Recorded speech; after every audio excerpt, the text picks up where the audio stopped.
Gempar. Panik total usai disindir Madam Pang soal supporter Malaysia yang protes harga tiket. Timnas Malaysia disebut siap mundur dari turnamen Piala AFF U23 2025. Seketika Garuda fans bisa heboh ketika mendengarnya.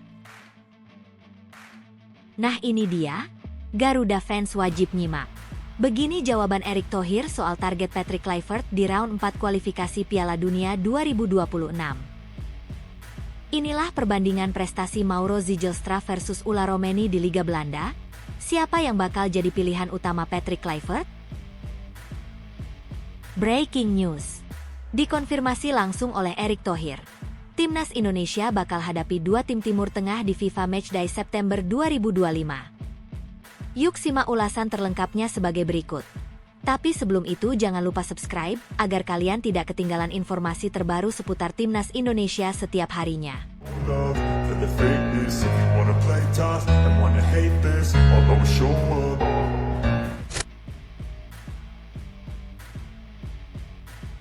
Gempar. Panik total usai disindir Madam Pang soal supporter Malaysia yang protes harga tiket. Timnas Malaysia disebut siap mundur dari turnamen Piala AFF U23 2025. Seketika Garuda fans bisa heboh ketika mendengarnya. Belum juga peluit babak pertama ditiup, Piala AFF U23 2025 di Indonesia sudah menyulut panas luar biasa. Sorotan tak hanya tertuju pada kekuatan timnas, strategi pelatih, atau kesiapan stadion, tetapi juga pada drama luar lapangan yang menggelegar lebih dulu. Dan pusat dari segala polemik ini, tak lain dan tak bukan, Malaysia. Negeri jiran kembali jadi headline. Namun bukan karena prestasi atau manuver taktik tim mudanya. Justru sebaliknya, Malaysia disebut-sebut sedang berada dalam posisi paling memalukan di pentas ASEAN. Setelah sebelumnya memprotes harga tiket laga Indonesia versus Malaysia di Stadion Utama Gelora Bung Karno, SUGBK, yang dinilai terlalu mahal. Kini Malaysia justru dirumorkan siap mundur dari turnamen AFF U23 2025. Alasannya, klise dan menggelikan, tidak selevel. Awalnya, protes dari sejumlah supporter Malaysia tampak seperti suara wajar dari fans kecewa.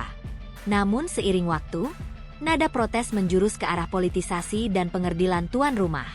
Media-media Malaysia mulai melontarkan narasi ofensif, bahkan ada yang terang-terangan menyebut bahwa turnamen ini tidak sebanding dengan standar mereka. Hal ini berpuncak saat akun media Malaysia One Football Mai mencibir undangan PSSI untuk FIFA Matchday September 2025 dengan nada sinis. Turnamen level apa ini? Beda level dengan Malaysia. Kalimat itu, meski terlihat sepele, menjadi pemantik kemarahan netizen ASEAN. Terlebih, mereka mengucapkan ini hanya beberapa hari setelah Malaysia sendiri memprotes harga tiket turnamen AFF U23 yang bahkan belum dimulai. Kontradiksi pun mencuat. Mereka bilang tidak selevel, tapi masih ingin bertanding. Mereka merasa harga tiket kemahalan, tapi tetap menunggu kesempatan datang. Namun di tengah panasnya suasana, sebuah suara dari Thailand tiba-tiba menggemparkan. Madam Pang, Ketua Asosiasi Sepak Bola Thailand, FAT, tampil dengan gaya tenangnya yang khas dan menghantam Malaysia tanpa ampun. Saat diminta pendapatnya terkait protes harga tiket dan komentar Malaysia yang merasa tak selevel, jawaban Madam Pang menjadi sindiran paling telak tahun ini. Kalau ada yang merasa tidak selevel, ya jangan datang. Tapi jangan jadikan harga tiket sebagai alasan untuk mundur sebelum bertanding. Ucapnya dingin dalam wawancara seusai memantau latihan timnas Thailand U23. Ia melanjutkan dengan nada lebih tajam, sepak bola adalah tentang keberanian menghadapi tantangan, bukan tentang mencari pembenaran ketika mental mulai goyah. Kalau datang hanya untuk menilai stadion atau harga tiket, lebih baik tinggal di rumah.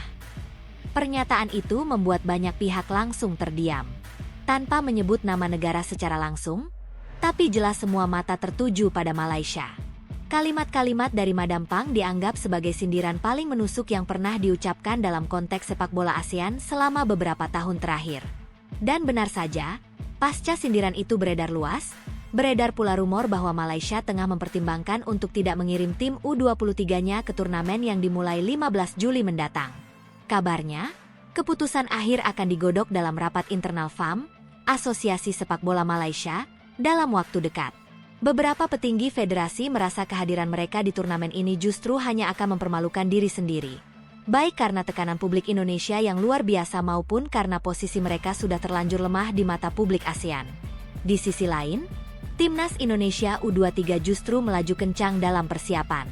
Di bawah komando Gerald van den Burg, ex-legenda Belanda dan mantan asisten timnas senior Oranje, Garuda Muda dipoles dengan gaya Eropa yang penuh disiplin dan filosofi taktis. Sejak pertengahan Juni, Van den Burg memimpin pemusatan latihan intensif di Jakarta, dengan 30 pemain awal yang kemudian dikerucutkan menjadi 23 nama pilihan terbaik. Latihan dilakukan 2 kali sehari, mulai dari pemantapan posisi bertahan hingga skema counter atak cepat. Bahkan, sang pelatih disebut rajin menonton rekaman pertandingan Liga 1 hingga tengah malam hanya demi memahami karakter setiap pemain secara detail. Atmosfer di internal tim pun kian positif. Pemain-pemain muda seperti Arhan Kaka, Zanadin Faris, dan Altaf Indi mengaku menikmati gaya latihan Van den Burg yang keras tapi memberi ruang ekspresi. Tak hanya fisik dan teknik, pelatih asal Belanda itu juga mengasah aspek psikologis pemain. Kamu tak hanya harus siap menghadapi lawan, tapi juga tekanan dari 77.000 orang di GBK, ujarnya dalam sesi motivasi kepada para pemainnya. Sementara itu, jadwal Indonesia di fase grup sudah dipastikan. Timnas Indonesia akan menghadapi Brunei Darussalam pada 15 Juli, lalu Filipina 18 Juli, dan Malaysia 21 Juli 2025, jika mereka tidak jadi mundur.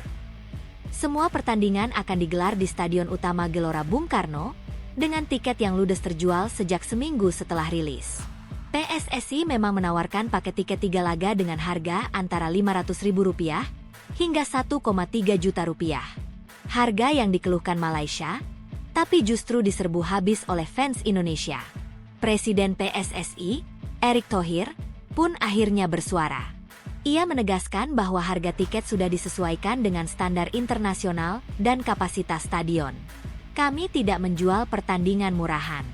Kami menjual atmosfer, pengalaman, dan kualitas. Stadion ini bukan sembarang venue, dan kami pastikan turnamen ini mencerminkan kelas Indonesia sebagai tuan rumah yang bermartabat, tegasnya.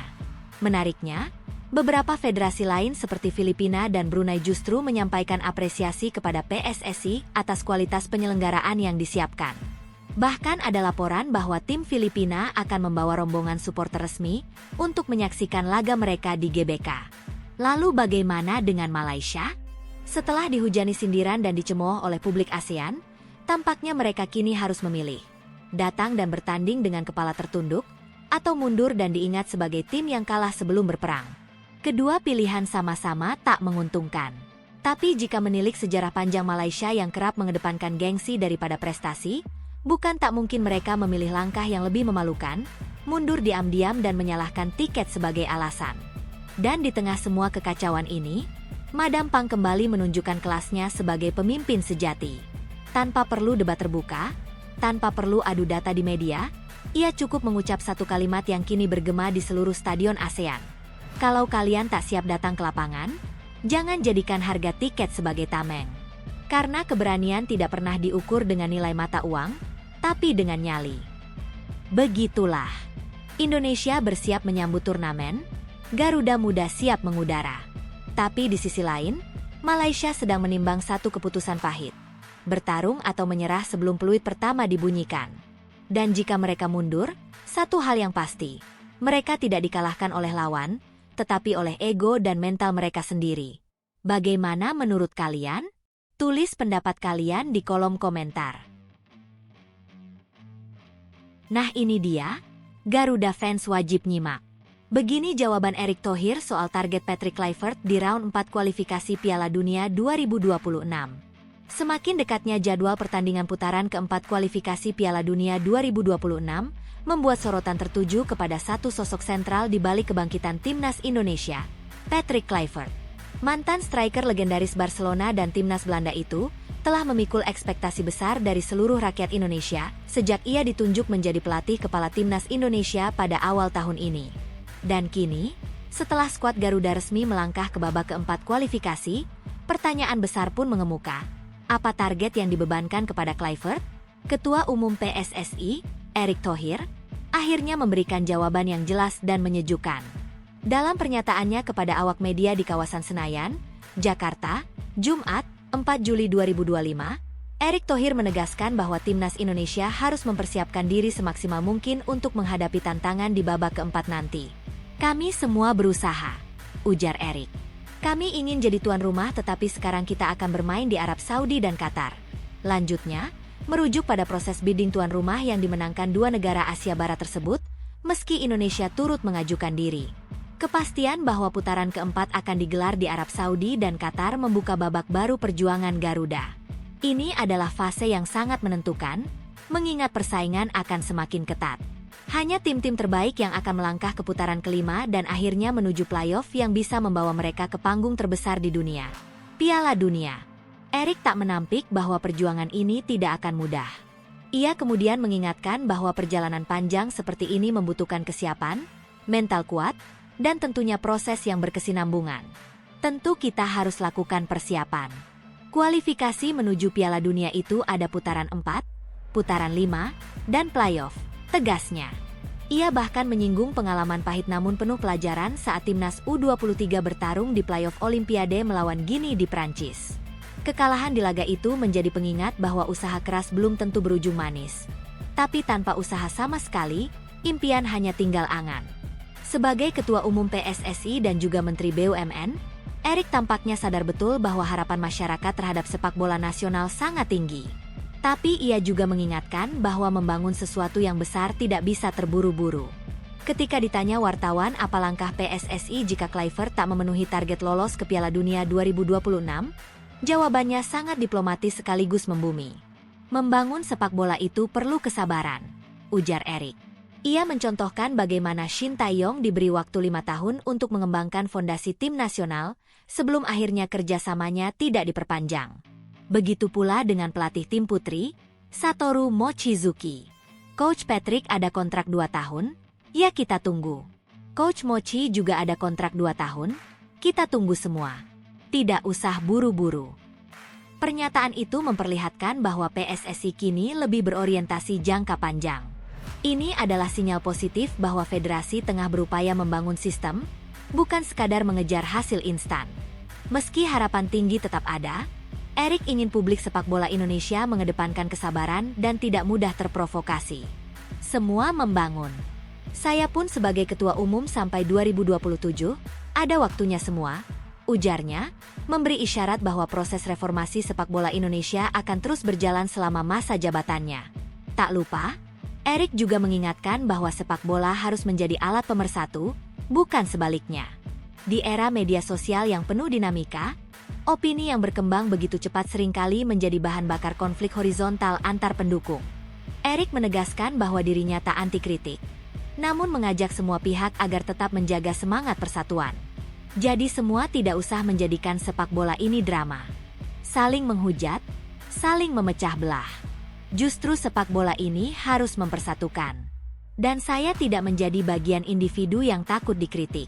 Ya, ini era demokrasi, tegasnya.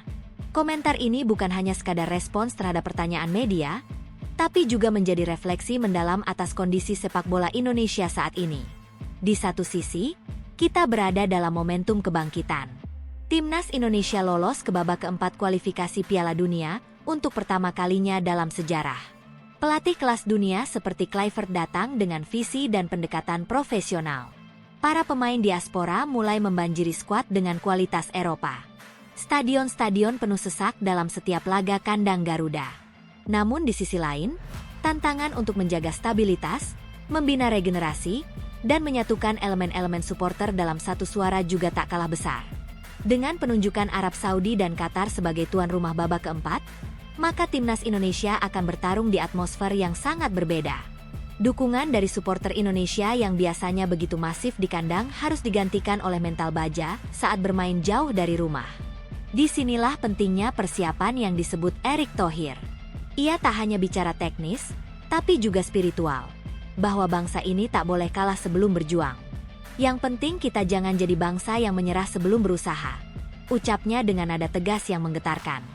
Keputusan Erick untuk tetap mendukung Patrick Kluivert dan tak terburu-buru mengevaluasi hasil kerja menunjukkan sikap dewasa dari seorang pemimpin federasi. Ia paham bahwa dalam sepak bola modern, kesuksesan tak datang dalam semalam. Dan Kluivert, dengan segala pengalaman dan koneksi globalnya, adalah bagian dari strategi jangka panjang Indonesia untuk menembus peta kekuatan dunia. Kini, dengan waktu tersisa hingga Oktober sebelum babak keempat dimulai, seluruh elemen sepak bola nasional ditantang untuk bersatu. Persiapan akan menjadi kunci. Tim pelatih, pemain, ofisial, dan tentu saja para supporter harus memainkan perannya masing-masing. Karena Piala Dunia 2026 tak lagi hanya sebuah mimpi, tapi sebuah misi. Dan di balik semua itu, suara tegas Erick Thohir masih terngiang, jangan jadi bangsa yang menyerah sebelum berusaha. Inilah perbandingan prestasi Mauro Zijlstra versus Ulla Romeni di Liga Belanda. Siapa yang bakal jadi pilihan utama Patrick Kluivert? Persaingan di lini depan timnas Indonesia kian memanas dan menarik untuk disimak. Apalagi setelah munculnya nama Mauro Zijlstra sebagai calon pemain naturalisasi terbaru. Pemuda berusia 20 tahun yang memperkuat FC Volendam di Belanda ini disebut-sebut menjadi bagian dari proyek jangka panjang PSSI dan Patrick Kluivert untuk membangun skuad Garuda yang tangguh dan kompetitif menghadapi babak keempat kualifikasi Piala Dunia 2026. Dengan segala keunggulan teknis dan performanya yang menjanjikan di level junior Liga Belanda, Zijlstra digadang-gadang bakal menjadi penantang serius posisi Ulla Romeni, striker yang sejauh ini tampil menjanjikan di bawah asuhan Kluivert. Nama Ulla Romeni memang tidak asing lagi bagi publik sepak bola Indonesia. Ia hadir sebagai ujung tombak yang menjanjikan dan langsung mencuri perhatian lewat performa impresif sejak debutnya. Dalam 4 pertandingan bersama timnas Indonesia, pemain kelahiran Belanda itu mencetak 3 gol dan memperlihatkan ketajaman serta positioning yang luar biasa. Namun dalam dunia sepak bola modern, tidak ada posisi yang aman. Konsistensi menjadi mata uang utama. Dan kini, kehadiran Mauro Zijlstra datang membawa kompetisi baru yang sehat sekaligus mendebarkan. Zijlstra punya segalanya untuk menjadi striker top. Dengan tinggi badan mencapai 188 cm, ia punya keunggulan fisik untuk duel udara yang bisa sangat berguna menghadapi tim-tim Asia Barat yang dikenal kuat dalam bola mati. Tapi bukan hanya postur yang membuat Zijlstra menarik perhatian. Ia juga dikenal sebagai penyerang yang punya teknik kontrol bola bagus, bisa menahan bola untuk membangun serangan, dan cukup fleksibel dimainkan sebagai second striker atau gelandang serang jika dibutuhkan. Musim lalu, ia mencetak 9 gol dan 3 assist dalam 12 penampilan bersama FC Volendam U21 di Division 2 Belanda, catatan yang tidak bisa diabaikan begitu saja.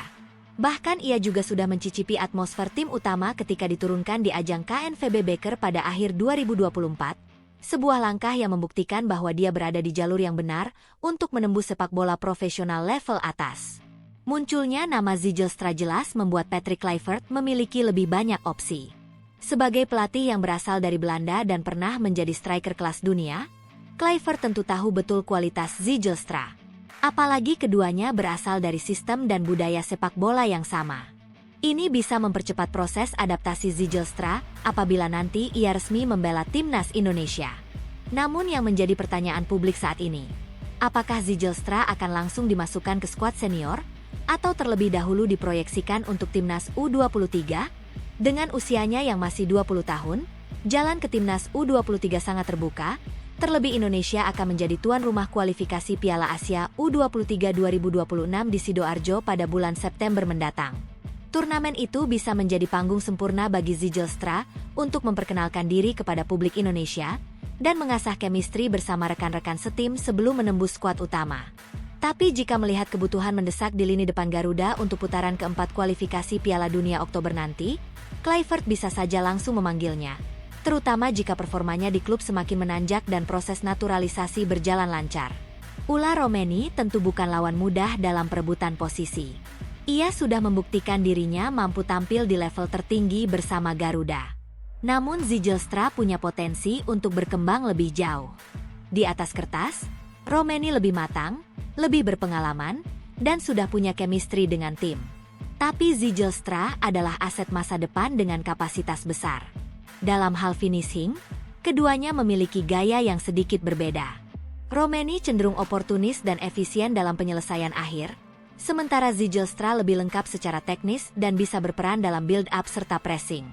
Ini membuka ruang bagi Patrick Kluivert untuk menggunakan keduanya secara rotatif, atau bahkan bersamaan tergantung taktik lawan. Peran striker akan sangat krusial di babak keempat kualifikasi Piala Dunia. Indonesia akan menghadapi tim-tim kuat dari Asia Barat seperti Arab Saudi, Qatar, Irak, Oman, dan Uni Emirat Arab. Lini depan yang efektif akan menjadi kunci, karena lawan-lawan tersebut dikenal dengan pertahanan rapat dan fisik yang kuat. Kegagalan memaksimalkan peluang bisa berujung pada hasil imbang atau kekalahan tipis, hal yang sudah sering jadi batu sandungan tim-tim Asia Tenggara di level ini. Maka, memiliki dua striker utama dengan karakteristik berbeda bisa menjadi senjata pamungkas Indonesia. Kehadiran Mauro Zijlstra juga menjadi bukti bahwa proyek naturalisasi masih menjadi bagian penting dari strategi besar PSSI. Dalam 2 tahun terakhir, pemain keturunan yang bermain di Eropa telah membuktikan diri mampu membawa perubahan dalam kualitas dan mentalitas bermain timnas Indonesia. Namun proses naturalisasi bukanlah jaminan kesuksesan. Adaptasi terhadap iklim sepak bola Indonesia, taktik timnas, dan gaya bermain di Asia menjadi faktor krusial. Banyak pemain top yang gagal bersinar karena tidak bisa beradaptasi cepat. Maka, keputusan untuk memanggil dan memainkan Zijlstra harus benar-benar didasarkan pada kesiapan dan kontribusi nyata, bukan sekadar status paspor. PSSI dan Patrick Kluivert kini dihadapkan pada pilihan strategis. Apakah mempertahankan skema yang sudah cukup solid dengan Ula Romeni sebagai ujung tombak? Atau berani memberi ruang bagi Zijlstra untuk masuk dan menggebrak? Jawabannya mungkin akan datang seiring waktu, tapi yang pasti, persaingan di lini depan akan semakin tajam. Dan bagi para pencinta timnas Indonesia, ini adalah kabar baik. Masa depan timnas Indonesia tak bisa hanya bergantung pada satu nama. Regenerasi dan persaingan sehat adalah pondasi dari tim yang kuat. Zijlstra mungkin belum menjalani 1 menit pun bersama skuad Garuda, tapi semangat, kualitas, dan potensinya telah membuatnya diperhitungkan. Kini, semua mata tertuju pada proses naturalisasi dan keputusan pelatih kepala.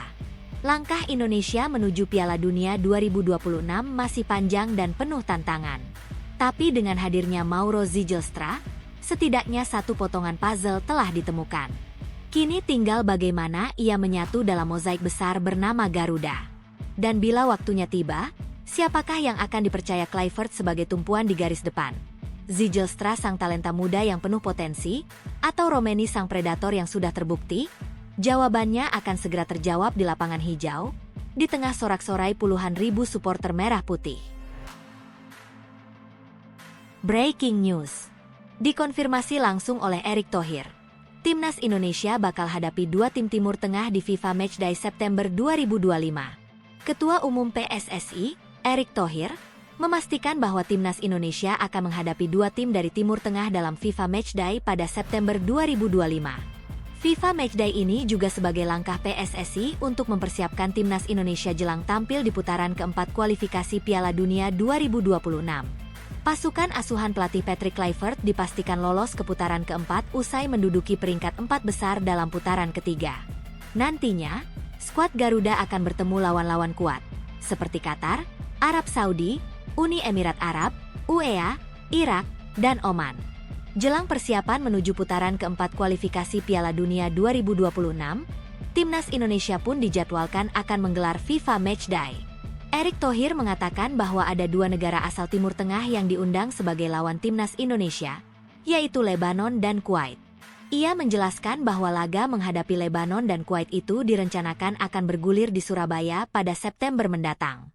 Kita mengundang 2 negara dari Timur Tengah, Lebanon dan Kuwait, di Surabaya nanti, ujar Erick Thohir di Stadion Madia, Sabtu, 5 Juli 2025. Lebih lanjut, Menteri BUMN pun membeberkan alasan PSSI memilih Surabaya sebagai venue FIFA Matchday Timnas Indonesia. Menurutnya, Surabaya dipilih sebagai venue FIFA Matchday karena cuaca di kota pahlawan itu lebih panas dibandingkan dengan Jakarta. Jadi, cuacanya Surabaya lebih panas. Juga di sana kita mengundang 2 negara dari Timur Tengah untuk uji coba, jelas Erick Thohir. Erick Thohir mengaku jika Lebanon dan Kuwait menjadi lawan yang pas bagi timnas Indonesia untuk mempersiapkan putaran keempat kualifikasi Piala Dunia 2026. Ia menjelaskan bahwa diundangnya Lebanon dan Kuwait tak terlepas dari timnas Indonesia yang bakal menghadapi tim-tim dari Timur Tengah di putaran keempat. Karena lawan-lawan tanding kita di ronde keempat, semua negara sana, Timur Tengah, dan tuan rumah, pungkas Erick Thohir. Pemain timnas Indonesia Nathan Choeon gabung Oxford United usai dilepas Swansea City. Begini tanggapan Erick Thohir. Ketua Umum PSSI, Erick Thohir, angkat bicara soal pemain timnas Indonesia, Nathan Choeon, yang dirumorkan akan bergabung Oxford United. Seperti yang diketahui, sejumlah pemain timnas Indonesia saat ini masih berstatus tanpa klub jelang bergulirnya kompetisi musim 2025 hingga 2026. Nama-nama seperti Tom Haye hingga Nathan Choeon masih mencari pelabuhan baru usai berpisah dengan klubnya masing-masing. Khusus untuk Nathan Choeon, sang pemain serba bisa itu secara resmi dilepas klub asal Inggris, Swansea City sejak Rabu, 18 Juni 2025, lalu. Berbagai rumor pun mulai mengaitkan dirinya, mulai dari Liga Indonesia hingga klub luar negeri, termasuk Oxford United. Apalagi, Oxford United sendiri saat ini memiliki dua pemain timnas Indonesia, yakni Ula Romeni dan Marcelino Ferdinand. Tak hanya itu, klub kasta kedua Liga Inggris tersebut juga berstatus dimiliki Ketua Umum PSSI, Erick Thohir. Terkait rumor Nathan Choeon bakal bergabung dengan Oxford United, Erick Thohir pun akhirnya angkat bicara. Ia mengaku jika dirinya belum mendapatkan informasi apapun dari pihak Oxford United terkait bergabungnya Nathan Choeon. Saya informasi dari chairman-nya, Grant Ferguson, saya belum dapat informasi itu. Soal bergabungnya Nathan Choeon, ujar Erick Thohir di Stadion Madia, Sabtu, 5 Juli 2025. Rumor transfer Nathan Choeon memang menjadi perbincangan hangat, khususnya bagi pencinta sepak bola Indonesia. Sejumlah media internasional pun bahkan turut meramaikan rumor pemain timnas Indonesia tersebut, mulai Oxford United hingga klub Belanda, Telstar. Meski demikian, Erick Thohir menegaskan bahwa pihak Oxford United belum memiliki informasi transfer terhadap Nathan Choeon. Jadi, saya mesti bilang belum ada informasi bergabungnya Nathan Choeon ke Oxford United, jelas Erick Thohir.